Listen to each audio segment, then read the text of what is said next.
আজকে এই 7 তারিখ সন্ধ্যা থেকে নিয়ে আমাদের ঈদের দিন পর্যন্ত এই কাজগুলো আমরা মাথায় রাখব। জিলহজ মাসের 10 দিনের যে আমল রয়েছে এই আমলগুলো আসলে আমরা করব কবে বাংলাদেশে? কারণ জিলহজের 10 তারিখ পর্যন্ত কিছু আমল রয়েছে, বিশেষ করে মোটামুটি 10-11টা আমল। আমরা কিন্তু এই কথাগুলো সবাই বলি, কিন্তু কবে করব?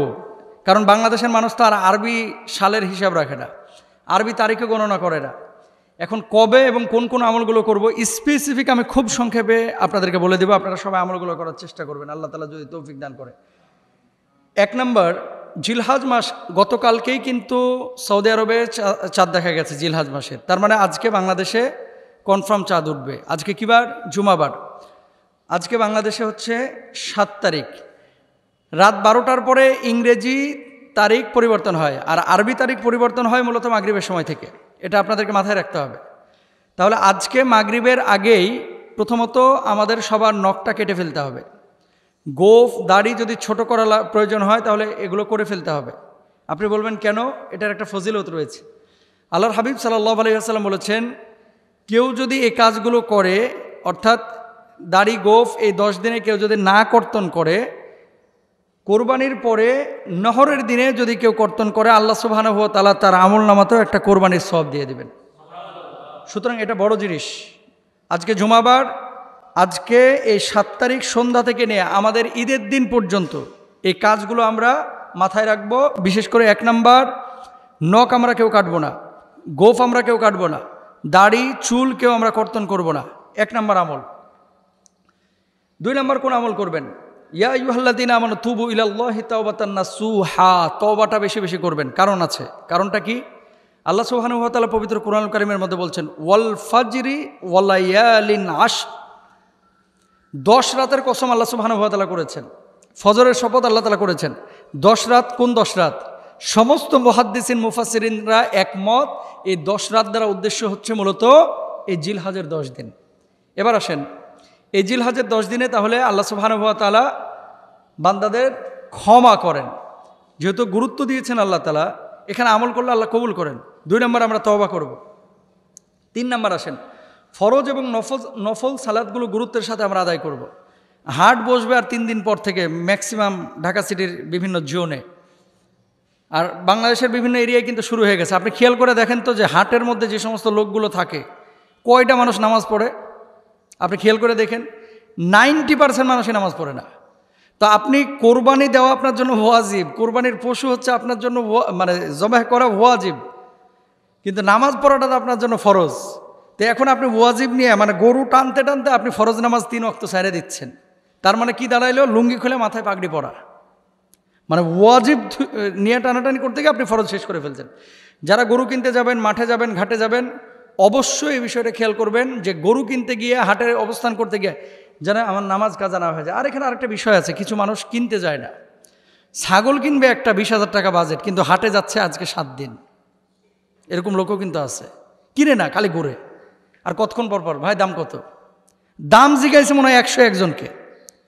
ওর গরু কেনার নিয়তি নাই, কিন্তু দাম জিগায়, নামাজ নাই, গা চুলকাইতেছে, মাথা চুলকাইতেছে, ঘুরতেছে, চলতেছে। অথচ আল্লাহ তাআলা এই 10টা দিনকে কি করেছেন? সম্মানিত করেছেন, ইবাদতের জন্য বলেছেন। আমরা কি করছি? ভুল। এই জিনিসগুলো আপনাকে মাথায় রাখতে হবে। অথচ সাহাবী রিদওয়ানুল্লাহি আনহুম আজমাইন, রাসূল আকরাম সাল্লাল্লাহু আলাইহি ওয়াসাল্লাম 10 দিন রোজা রেখেছেন। আমরা তো রাখি না। বিশেষ করে এই যে ঈদের দিন তো রোজা রাখা হারাম, কিন্তু এই যে জিলহজ্জের যে সময়গুলো, এই সময়গুলো শুরু থেকে নিয়ে ঈদ পর্যন্ত প্রত্যেকটা দিন আল্লাহ রাসূল সাল্লাল্লাহু আলাইহি ওয়াসাল্লাম রোজা রেখেছেন। সুতরাং আমরা রোজা রাখার চেষ্টা করবো ইনশাআল্লাহ তাআলা। এরপর আসেন, রোজাটা আপনি কেন রাখবেন? সিয়ামু আশুরা ওয়াল আশারু ওয়া সালাসাতু আইয়ামিন মিন কুল্লি শাহরিন ওয়া রাকাতাইনি ক্বাবলাল গদা। হাফসা রাদিয়াল্লাহু তাআলা আনহা থেকে বর্ণিত, নবী সাল্লাল্লাহু আলাইহি ওয়াসাল্লাম কখনো 4টি আমল পরিত্যাগ করেননি। সেগুলো হলো আশুরার সওম, জিলহজ্জের 10 দিনের সওম, প্রত্যেক মাসে 3 দিনের সওম এবং ফজরের পূর্বের 2 রাকাতের সালাত। সুবহানাল্লাহ বলেন। এই 4টা কাজ আল্লাহ রাসূল জীবনেও ছাড়ে নাই। তাহলে আমরা কি করতেছি? আমরা করছিটা কি? ভুল। এরপর আসেন, হজ এবং উমরা করা, যাদের সামর্থ্য আছে। 5 নম্বরে হজ করা এবং উমরা করা এই সময়গুলোতে যাদের সামর্থ্য আছে তারা করবেন। তারপরে 6 নম্বর হচ্ছে আল্লাহর জিকির বেশি বেশি করা, সুবহানাল্লাহ, আলহামদুলিল্লাহ, লা ইলাহা ইল্লাল্লাহ, আল্লাহু আকবার, জবানে বেশি বেশি চলবে। তারপরে 7 নম্বরে তাকবীর, তাহলিল, তাহমিদ বলা, আল্লাহু আকবার, আল্লাহু আকবার, লা ইলাহা ইল্লাল্লাহ, আল্লাহু আকবার, আল্লাহু আকবার, ওয়ালিল্লাহিল হামদ। আরাফার দিবসে, যেদিন ইয়াউম আরাফা, হাজী সাহেবরা আরাফাতে অবস্থান করবে, সেদিন রোজা রাখা। কোরবানির দিন তথা 10 তারিখের আমল, সকালবেলায় ঘুম থেকে ওঠা, তারপরে কোরবানি করা, কোরবানির দিন সবচেয়ে উত্তম আমল এটা। তো এই জিনিসগুলো আমরা বেশি বেশি খেয়াল করব, রাত্রিকালীন সময় তাহাজ্জুদ পড়ব, বেশি বেশি নফল নামাজ আদায় করবো ইনশাআল্লাহ তাআলা। আল্লাহ তাআলা আমাদের সবাইকে তৌফিক দান করুন। পৃথিবীতে এমন একটা সময় আসবে যে সময় হাতে আগুন রাখা সহজ হবে, জ্বলন্ত কয়লা হাতে রাখা সহজ হবে, কিন্তু ঈমান রাখাটা কঠিন হয়ে যাবে। এই জামানা চলতেছে সেই জামানা। আল্লাহ রাসূল সাল্লাল্লাহু আলাইহি ওয়াসাল্লাম কি বলছেন খেয়াল করেন, লা ইয়াকুনান্না মিন উম্মতি আকওয়ামুন ইস্তাহিল্লুনাল হিরা ওয়াল হারিরা ওয়াল খামরা ওয়াল মাআজিফ। আমার উম্মতের মধ্যে এক শ্রেণীর উম্মত আছে, যে উম্মতরা বের হবে যারা জেনা ব্যভিচারকে হালাল মনে করবে, গান বাজনাকে হালাল মনে করবে, মদ নেশা জাতীয় জিনিসগুলোকে হালাল মনে করবে। এই জামানাটা হচ্ছে সেই জামানা। পাপকে মানুষ পাপ মনে করতেছে না, কার ঘাড়ের ওপর দিয়ে কে কীভাবে একটু ভালো থাকতে পারে মানুষ এভাবে চলতেছে, আরেকজনের হক নষ্ট করতেছে। এই ভাই ভাইয়ের সম্পদ মেরে দিচ্ছে, ভাই বোনের সম্পদ মেরে দিচ্ছে, বোন ম্যাক্সিমাম ক্ষেত্রে লাঞ্ছিত হচ্ছে। পৈতৃক ভিটাতে বাপের সম্পত্তি চাইলেই ভাইয়েরা এখানে গড়িমসি করে কৌশল অবলম্বন করে মানুষকে ঠগাচ্ছে। তো কিভাবে মানুষের ঈমান রাখাটা কঠিন হবে। সামনের কাতারে নামাজ পড়ে কপালে দাগ, অথচ সুদ খায় অনেক মানুষ। সামনের কাতারে নামাজ পড়তেছে অথচ ঘুষ খায়। পাঞ্জাবি পরে চলতেছে, এলাকার মধ্যে মানুষ জানে যে এর চাইতে বড় আল্লাহওয়ালা নাই, অথচ এই লোকটার ঘরের অবস্থা এবং অফিসিয়াল অবস্থা, তার কর্মজীবনের অবস্থা বড় খারাপ।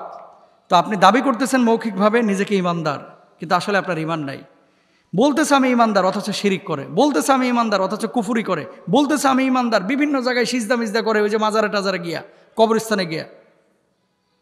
জানে ওরা এটাকে সে ইসলাম মনে করছে। আহা, কেউ কেউ তো এমন কথা বলে যে ওনাকে অনুসরণ করে যদি আমি জাহান্নামে যাই, আমি এতেও জাহান্নামে যাইতে রাজি আছি, কিন্তু আমি বাবাকে ছাড়তে রাজি নাই।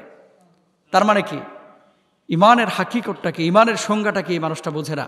এই মানুষগুলোকে বোঝানো উচিত ভাই, এই মানুষগুলোর প্রত্যেকটা মানুষকে বোঝানো উচিত। আল্লাহ তাআলা আমাদের বোঝার তৌফিক দান করুন। দুনিয়ার যত চাওয়া আছে সব চাওয়াগুলো মানুষের কাছে প্রথমেই পেশ না করে আল্লাহর কাছে পেশ করেন।